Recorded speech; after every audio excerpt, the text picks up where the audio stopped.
এই দীর্ঘ 31 ঘন্টার অপারেশন শেষে আমরা শিশু সাজিদকে অচেতন অবস্থায় উদ্ধার করি। আমরা আসলে কিছুটা বাচ্চার নিথর দেহটা ধরার পরে আমরা একটু ইমোশনাল হয়ে গিয়েছিলাম কিছুক্ষণের জন্য। তারপরেও আমরা চেষ্টা করেছি দ্রুত হসপিটালে প্রেরণ করার। আমরা কিছুক্ষণ আগে জানতে পারলাম তাকে মৃত ঘোষণা করা হয়েছে। ইন্না লিল্লাহি ওয়া ইন্না ইলাইহি রাজিউন। আমরা আসলে বাবা মার কথা চিন্তা করছি। আমরা অবশ্যই তার পরিবারের প্রতি সমব্যথী।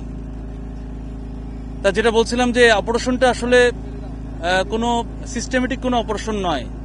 আগুন অথবা পানি থেকে ডুবে মানে উদ্ধার করা, আমরা যেসব সচরাচর যেসব অপারেশন করি এই অপারেশনটা একটু ভিন্ন।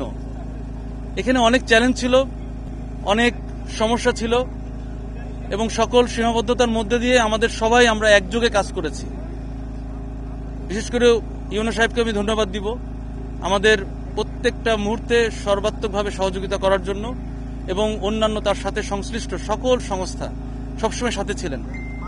তা আমাদের এই অপারেশনটা সীমাবদ্ধতা ছিল যে এটা মানে জরুরি দ্রুত করাও যায় না, আবার একই সাথে শুরুতেই আমাদের একটু ইমোশনাল কারণে হয়তো ভুলটা হয়ে গিয়েছে। আমরা আসার আগেই ওনারা চেষ্টা করেছিলেন